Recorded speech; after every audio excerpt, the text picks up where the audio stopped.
Hello students, a very warm welcome to Roots of Economics. This video is part 2 of Agriculture.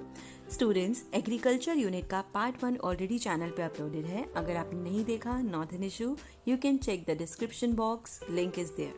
Okay, उस video को भी आप देख सकते हो, बट अगर वो नहीं भी देखी, you can directly watch this video. उसके बाद आप फर्स्ट वाली वीडियो को विजिट कर सकते हो. उसमें हमने बात करी थी रोल ऑफ एग्रीकल्चर. इस वीडियो में हम डिस्कस कर रहे हैं दो topic, features of Indian agriculture and causes of backwardness of Indian agriculture. Part 1 में मैंने आपसे ये भी पूछा था कि आपको शॉर्ट वीडियोस देखने में ज़्यादा मज़ा आता है और यू वांट लॉन्ग वीडियोस. तो ज़्यादातर बच्चों ने शॉर्ट वीडियोस का ही कमेंट किया था, so I am sticking to that idea. और इस वीडियो में हम कवर करेंगे दो टॉपिक क्यों लिए हैं? क्योंकि जब भी आपको क्वेश्चन आता है एग्रीकल्चर से तो ये बहुत ही ज़्यादा इंपॉर्टेंट क्वेश्चन है और ये दोनों टॉपिक साथ में कंबाइन कर ही आपसे क्वेश्चन पूछा जाता है. So let's begin. First of all let's start with the features of Indian agriculture. अब देखो स्टूडेंट्स, पहले ही मैंने आपको बता दिया था पार्ट 1 में कि इस यूनिट को हमें इंडिया के पर्सपेक्टिव से स्टडी करना है, क्योंकि क्वेश्चन में मेंशन होगा विद रिस्पेक्ट टू इंडिया. तो यहीं से हमारा टॉपिक बना है features of not agriculture rather Indian agriculture. ठीक है. सो हमारा सबसे पहला यहाँ पे पॉइंट आता है लो प्रोडक्टिविटी. तो सबसे पहले प्रोडक्टिविटी का मतलब समझ लेते हैं. Productivity can be in terms of output per hectare of land and output per worker. अगर 1 हेक्टेयर ऑफ लैंड में आप ज़्यादा आउटपुट प्रोड्यूस कर पा रहे हो, that means productivity is high. अगर एक ही वर्कर ज़्यादा आउटपुट प्रोड्यूस कर पा रहा है, means what, productivity is high. लेकिन इंडिया के केस में क्या है? It is the feature called low productivity. हमारी प्रोडक्टिविटी कम होती है. Productivity is extremely low in India compare to advance nations in the world. हमारे वर्ल्ड में जितने भी एडवांस नेशंस हैं एंड फॉर दैट मैटर जितने भी हमारे डेवलपिंग नेशंस भी हैं, उससे भी इंडिया काफ़ी ज़्यादा पीछे है. India is lagging behind. India को कैचअप करने के लिए अपनी प्रोडक्टिविटी को इंक्रीज करना होगा. Second feature is disguised unemployment. इस पॉइंट को तो बहुत डिटेल में हमने पार्ट 1 में भी स्टडी किया था. Still I have given you the meaning. It is a situation of zero marginal productivity of labour. अगर एक फार्म लैंड पर जितने workers, let's not use the word workers, जितने फार्मर्स की रिक्वायरमेंट है, अगर उससे ज़्यादा फार्मर्स वहाँ पे फार्मिंग कर रहे हैं, तो जितने एक्स्ट्रा लोग हैं जिनकी ज़रूरत नहीं है, they are called what, disguisedly unemployed. क्यों? क्योंकि उनकी मार्जिनल प्रोडक्टिविटी ऑफ लेबर कितनी है? 0 है. और इंडिया में ये बहुत ही ज़्यादा प्रोमिनेंट इशू है. So this becomes the feature of Indian agriculture. Let's move further to the third point which says dependence on rainfall. India में जो एग्रीकल्चर होता है वो डायरेक्टली किस पे डिपेंडेंट है कि हमारी उस साल में रेनफॉल कैसी हुई है, मॉनसून कैसा है. और मॉनसून तो हम सब जानते हैं क्या है, बहुत ज़्यादा अनसर्टेन है. इसी के चलते हमारा एग्रीकल्चर भी काफ़ी ज़्यादा अनसर्टेन हो जाता है. So this becomes the third feature of Indian agriculture. इसकी क्या सोल्यूशंस है ना, वो हम थर्ड पार्ट में कवर करेंगे. जब हम बात करेंगे कि क्या रेमेडीज़ हैं, गवर्नमेंट ने क्या क्या इनिशिएटिव्स लिए हैं, तो उनको यहाँ पे मेंशन हम नहीं करेंगे. We are just telling what are the features of Indian agriculture. The fourth one is subsistence farming. Subsistence farming का मतलब क्या होता है? इतनी ही प्रोडक्शन करना कि उससे सिर्फ और सिर्फ आप अपनी फैमिली की नीड्स को फुलफिल कर पा रहे हो. आपका प्रॉफिट वाला कोई मोटिव नहीं है. Clear? Still in many parts of India farming is subsistence oriented. ज़्यादातर अभी भी इंडिया के कुछ ऐसे पार्ट्स हैं जहाँ पे जो फार्मिंग है वो कैसी नेचर की है? Subsistence. which means that primary objective of the farmer is to secure subsistence for his family. अपनी सिर्फ फैमिली की नीड्स को फुलफिल करने के लिए वो एग्रीकल्चर में पार्ट ले रहे हैं, but not to earn profit. Profit कब अर्न होगा? जब इकोनॉमिक सरप्लस जनरेट करोगे. क्या होता है इकोनॉमिक सरप्लस? पार्ट 1 में पढ़ाया था. Economic surplus means production over consumption. आप अपनी कंजम्पशन को करने के बाद भी अगर कोई इतनी ज़्यादा प्रोडक्शन कर पाए हो कि वो बच गई है जिसको आप मार्केट में जाके सेल कर सकते हो, then only you can think of what, earning profit. But India की बात करें तो नो. इंडिया में फार्मर्स अभी भी ज़्यादातर एरिया में क्या फॉलो करते हैं? Subsistence farming. This means that farming in India is still semi-commercial in nature. Commercial तब होता है जब आप अपने क्रॉप्स को सेल करोगे और बदले में आपको मिलेगा प्राइस, और उस प्राइस में आप अपने प्रॉफिट मार्जिन को ऐड कर पाओगे. बट नहीं, अगर आप सब्सिस्टेंस फार्मिंग की तरफ ही ओरिएंटेड हो, then we can call this as what, semi commercial in nature. Moving further, now comes the fifth point. 6 points ही हैं, डोंट वरी। फिफ्थ पॉइंट से इज ट्रेडिशनल इनपुट्स। इनपुट्स को यूज कर ही तो हम क्या बनाते हैं, आउटपुट्स बनाते हैं। Many farmers in India are still dependent on traditional inputs and do not use modern inputs like chemical fertilizers, insecticides, pesticides, etc. आप अभी भी पुराने वाले ही ट्रेडिशनल इनपुट्स से ही काम चला रहे हो, जिसकी वजह से प्रोडक्टिविटी स्लो हो जाती है। बट हमें यहाँ पे ये बताना है कि हम क्यों यूज़ कर रहे हैं ट्रेडिशनल इनपुट्स, हम मॉडर्न इनपुट्स यूज़ क्यों नहीं कर पा रहे हैं। So the reason is that poverty. ज़्यादातर फार्मर्स क्या हैं, पुअर बैकग्राउंड से बिलोंग करते हैं, इनकम ही नहीं है, तो कहाँ से वो मॉडर्न इक्विपमेंट्स को परचेज करेंगे। That is the reason they are still sticking to what, using traditional inputs. Next one is small holdings and backward technology. Book में देखोगे तो ये पॉइंट्स अलग अलग दिखते हैं, बट कनेक्टेड हैं, तो मैंने इसको एक ही पॉइंट बना दिया है। आपका लैंड का एरिया कितना है, that is the meaning here small holdings. Clear? क्योंकि आपका एरिया स्मॉल है तो वहाँ पे थोड़ी ना बड़े बड़े ट्रैक्टर्स या थ्रेशर्स को चलाने लग जाओगे, नॉट पॉसिबल। मॉडर्न टेक्नोलॉजी को अडॉप्ट करने के लिए आपके पास थोड़ा बड़ा एरिया होना चाहिए। बट इंडिया में प्रॉब्लम ही क्या है, that you are having small holdings. Small holdings means small size of farms land under cultivation, and because of small size of land it becomes difficult to use modern equipments like tractors, threshers, and जिसकी वजह से हमारे जो farmers हैं वो dependent है on the backward technology. कोई solution ही नहीं है, हमारा जो लैंड का साइज़ है वो ही इतना छोटा है कि वहाँ पे हम मॉडर्न टेक्नोलॉजी को रन ही नहीं कर पा रहे हैं। That is why farmers are dependent on backward technology. ये सिंपल से हमारे 6 पॉइंट्स थे। इसी के साथ जो हमारा फीचर्स है वो ख़त्म हो गया है। फीचर्स की अगर आपने नोटिस करा होगा, मैंने कोई इंट्रोडक्शन नहीं दी, कोई कंक्लूजन नहीं दी। क्यों नहीं दी?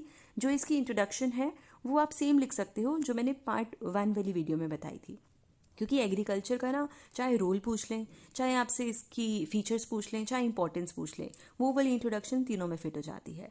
कंक्लूजन क्यों नहीं दिया? क्योंकि ये कभी भी सेपरेट क्वेश्चन नहीं आएगा, साथ में आपको पूछा जाएगा causes of backwardness of Indian agriculture, कि इंडिया का ऐसा हाल क्यों है, ऐसे फीचर्स क्यों हैं। तो इसकी जो कंक्लूजन बनेगी इस वाले टॉपिक को फिनिश होने के बाद एक कंबाइंड कंक्लूजन मैंने आपको दे रखी है। स्टार्ट करें। Causes of backwardness of Indian agriculture. तो 3 कॉजेज हैं, technical factors, institutional factors and the human factors. एक एक फैक्टर को डिटेल में स्टडी करते हैं। First let's talk about the technical factors. Technical नाम से ही पता चल रहा है, related to what, technique, technology. So यहाँ पे फर्स्ट पॉइंट कहते हैं न्यू टेक्नोलॉजी इन एग्रीकल्चर। हमारे पास जब तक हम इस न्यू टेक्नोलॉजी को अडॉप्ट नहीं करेंगे तो बहुत प्रॉब्लम है। और न्यू टेक्नोलॉजी क्या है हमारी, आप HYV सीड्स यूज़ करो। HYV आई होप आप सबको पता होगा, हाई यील्डिंग वेराइटी सीड्स, जिसको हमने यूज़ करना स्टार्ट कर दिया था ग्रीन रेवोल्यूशन जब हमने लॉन्च किया था। और ग्रीन रेवोल्यूशन में हमने बेसिकली सिर्फ और सिर्फ 2 ही क्रॉप्स के लिए HYV सीड्स का यूज़ किया था। कौन सी क्रॉप से, जल्दी से बताओ। पार्ट 1 में भी मैंने पूछा था ग्रीन रेवोल्यूशन कब लॉन्च हुआ था, किसी स्टूडेंट ने रिप्लाई नहीं करा। So here again I am leaving 1 question for you, कब लॉन्च हुआ था ग्रीन रेवोल्यूशन, और कौन सी ऐसी 2 क्रॉप्स थी जिनके लिए हमने बेसिकली ग्रीन रेवोल्यूशन को लॉन्च किया था। फिर हमारी न्यू टेक्नोलॉजी में आ जाते हैं केमिकल फर्टिलाइजर्स, इसको भी हम यूज़ नहीं करते। इंसेक्टिसाइड्स और पेस्टिसाइड्स को भी आप यूज़ नहीं करते हो। So this becomes a technical factor. इन चीज़ों की कमी की वजह से ही आपका एग्रीकल्चर कैसा है, बैकवर्ड है। Second one is agriculture still a gamble in the monsoon. अभी भी हमारा एग्रीकल्चर एक क्या है, मानसून पे इतना ज़्यादा डिपेंडेंट है, और मानसून तो बिल्कुल एक गैम्बल है, होगा या नहीं होगा आपको तो नहीं पता। क्लियर? जिसकी वजह से आपका जो वाटर की रिक्वायरमेंट है उसकी आपको प्रॉब्लम हो जाती है और आपका एग्रीकल्चर सफ़र करता है, इसीलिए आपका एग्रीकल्चर बैकवर्ड है। सोल्यूशन है आपके पास कि आप इरिगेशन फैसिलिटी को यूज़ कर लो, लेकिन वो भी कैसी है, इनएडिक्वेट है। So this adds up to the problem. Next one is lack of adequate finance. अब देखो स्टूडेंट्स, हमने अभी बोला कि हमारी जो फार्मर्स हैं वो पुअर हैं, कोई बात नहीं, लोन तो ले सकते हैं, ले सकते हैं। लोन का मतलब क्रेडिट लेना, लेकिन उनको लोन देगा कौन? क्रेडिट फैसिलिटी की ही कमी है। बैंक्स कहते हैं कि ये लोन हमें रीपे कर पाएंगे नहीं कर पाएंगे, इसलिए बैंक्स लोन नहीं देते हैं। So ultimately the point becomes lack of adequate finance. कौन ऐसे लोग हैं जो हमारे फार्मर्स पे ट्रस्ट करके उनको लोन देंगे, उनकी हमें काफ़ी ज़्यादा प्रॉब्लम है। गवर्नमेंट ने डेफिनेटली बहुत सारे इनिशिएटिव्स लिए हैं जो नेक्स्ट पार्ट में कवर होगा। Next one is lack of HYV seeds. तो ये हमारा फर्स्ट पॉइंट का ही एक सब पॉइंट बन जाएगा कि हमारे जो HYV सीड्स हैं उसकी भी काफ़ी कमी है। Lack of marketing facility, crops बना ली चलो एक बात है, उसको जब आप सेल करोगे प्रमोशन कैसे करोगे आप? हम तो खुद बोल रहे हैं कि हमारे फार्मर्स जो है, majority of the farmers they are poor, तो मार्केटिंग फैसिलिटी में आपका क्या आ जाता है? आपकी एडवर्टीजमेंट आ जाती है, आप क्या प्राइस कमांड कर रहे हो, उन सब चीज़ों के बारे में आप मेंशन कर सकते हो। तो यहाँ पर जो हमारी मार्केटिंग फैसिलिटीज़ हैं वो बहुत ज़्यादा क्या है, उसमें कमी है। They are what? Defective marketing system. Clear? तो यहाँ पे आप इसके बारे में मेंशन कर सकते हो। Last one is lack of agriculture research. Research एक ऐसी चीज़ है जो हर फील्ड में बहुत ज़्यादा ज़रूरी है, और यहाँ पर एग्रीकल्चर की रिसर्च में तो बहुत ज़्यादा कमी है जब हम बात करेंगे इंडिया की। तो इन सारे फैक्टर्स को मिलाकर हमारा बन जाता है technical factors. Clear? Let's move on to the institutional factors now, जिसमें सबसे पहला हमारा पॉइंट आता है large number of intermediaries. There has been a large number of intermediaries between the state and the tiller of the soil. क्यों ऐसा है? क्योंकि ब्रिटिश गवर्नमेंट ने एक ऐसी पॉलिसी बनाई थी, ऐसी लैंड रेवेन्यू पॉलिसी बनाई थी कि ज़मींदार और जो एक्चुअली में हमारा फार्मर है उसके बीच में बहुत सारे लोग आ जाते थे, जिनको हम क्या कहते हैं? इंटरमीडियरी। अब आपको पता होगा, नहीं पता तो लेट मी टेल यू कि ज़मींदारी सिस्टम को तो हम अबॉलिश कर चुके हैं, बट स्टिल इंडिया में अभी भी ऐसे बहुत सारे इंटरमीडियरीज हैं जो बीच में पैसा खाते हैं, जिसके चलते हमारा जो फार्मर्स हैं उनको सही प्राइस नहीं मिल पाता है, जिसके चलते हमारा इंडियन एग्रीकल्चर कैसा है? बैकवर्ड है। Second one is sub division and fragmentation of holdings.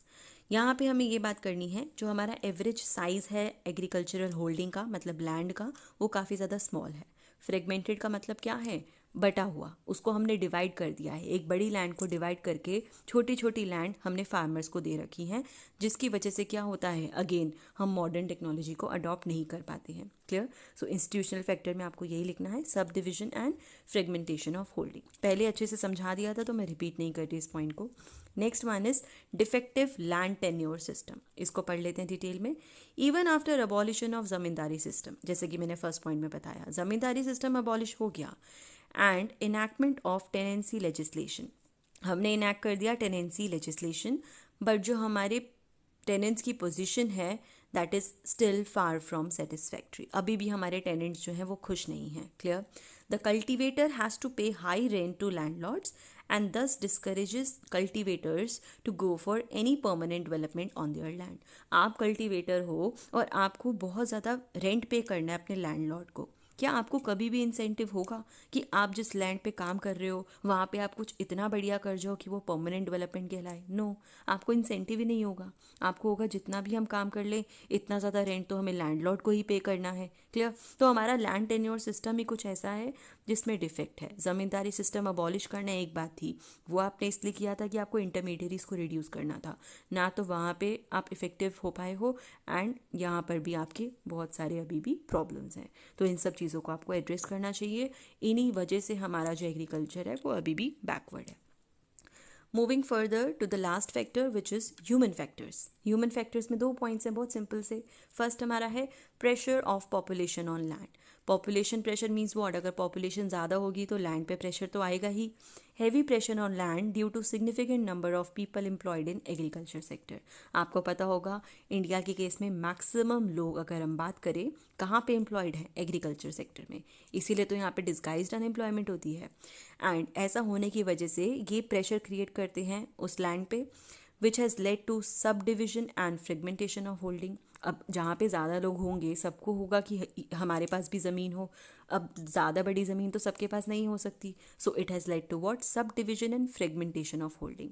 एक ही ज़मीन को बांट कर आपस में क्या कर लिया है कि ये तुम्हारी, ये हमारी, एंड इसके चलते हमारी जो होल्डिंग का साइज़ है वो बहुत ज़्यादा कम हो गया है। Also disguised unemployment adds more pressure on the land. और ऐसे बहुत सारे फार्मर्स होंगे जिनकी मार्जिनल प्रोडक्टिविटी ज़ीरो है, फार्मिंग कर रहे हैं बट कुछ इनपुट नहीं दे रहे हैं, कुछ कंट्रीब्यूशन उनका है नहीं, तो इसकी वजह से हमारी डिस्गाइज्ड अनएम्प्लॉयमेंट होती है जो हमारे लैंड पे और ज़्यादा प्रेशर डालती है और हमारी प्रोडक्टिविटी रिड्यूस होती है, दस affecting the productivity both in terms of पर हेक्टेयर ऑफ लैंड एंड पर वर्कर। ठीक है, बीच में एंड लगा लेना, एंड पर वर्कर। तो हमारी प्रोडक्टिविटी बेसिकली स्लो हो रही है बिकॉज पॉपुलेशन का बहुत ज़्यादा प्रेशर है on the land. Last one जो आपका है इसमें ह्यूमन फैक्टर, सोशल एनवायरनमेंट। देखो, एनवायरनमेंट बहुत ज़्यादा इंपॉर्टेंट है। In India, farming has mainly remained to be a source of subsistence and farmers do not have enterprising spirit. अगर फार्मर को आसपास में ही लग रहा है कि हर कोई सिर्फ और सिर्फ अपने ही नीड्स को फुलफिल करने के लिए ही फार्मिंग कर रहा है, उनको ऐसा एनवायरनमेंट ही कभी दिखने को नहीं मिला कि लोग प्रॉफिट भी कमा सकते हैं। एग्रीकल्चर को जितना हम कमर्शियल एंगल से देखेंगे उतना फार्मर का ही फ़ायदा होगा। तो एनवायरनमेंट की कमी है, इसीलिए उनमें वो स्पिरिट नहीं है कि हमें भी प्रॉफिट अर्न करना है, and therefore low productivity and what backwardness. तो आपको सोशल एनवायरनमेंट को इम्प्रूव करना है और आपको पॉपुलेशन का जो प्रेशर है, जो लैंड पे इतना पड़ रहा है जिस वजह से प्रोडक्टिविटी आपकी लो हो रही है, उसको भी आपको रिड्यूस करना है। तो ये हमारे थे 3 factors. Let's move to the conclusion now. Last part, conclusion बहुत ज़्यादा बैलेंस लिखनी है आपको। किस तरीके से लिखेंगे, आइए रीड करते हैं। Agriculture in India faces number of problems ranging from production to marketing of crops. तो पहले प्रॉब्लम बताएंगे कि बहुत प्रॉब्लम्स है इंडिया में। अगर हम एग्रीकल्चर की बात करें, प्रोडक्शन साइड पे, मार्केटिंग ऑफ क्रॉप्स पे, हर जगह प्रॉब्लम है। बैकवर्डनेस ऑफ एग्रीकल्चर जो है एक बहुत ज़्यादा सीरियस इशू है और उसको हमें एड्रेस करना है। अदरवाइज अगर हम ऐसा नहीं करते, it would drag the entire process of growth and development. आपका ग्रोथ और डेवलपमेंट प्रोसेस जो है बहुत ज़्यादा डिस्टर्ब हो जाएगा। ऐसा क्यों होगा और या हमारी ऐसी सिचुएशन क्यों है? It is due to social, economic and technological factors that Indian agriculture continues to be in the state of backwardness. इन फैक्टर्स की वजह से ही हमारे इंडियन एग्रीकल्चर की स्टेट क्या है, that we still call it what, backward. So, continuous and effective efforts are needed to improve the situation of Indian agriculture. तो हर चीज़ का solution क्या होता है? आप मेहनत करते रहो, efforts करते रहो, ताकि आपकी Indian agriculture की situation क्या करेगी? Improve करेगी। Is it clear? So this was the topic of agriculture part 2. I hope आपको समझ में आ गया है। तो जैसा कि हमने कंक्लूजन में बोला कि हमें कंटिन्यूस एफर्ट्स करने हैं, ऐसे ही आप स्टूडेंट्स हो, आपको भी कंटिन्यूस एफर्ट्स करने हैं और डिफ़िकल्ट टॉपिक को भी ईजीली समझ के याद कर लेना है। I wish you a very happy learning students.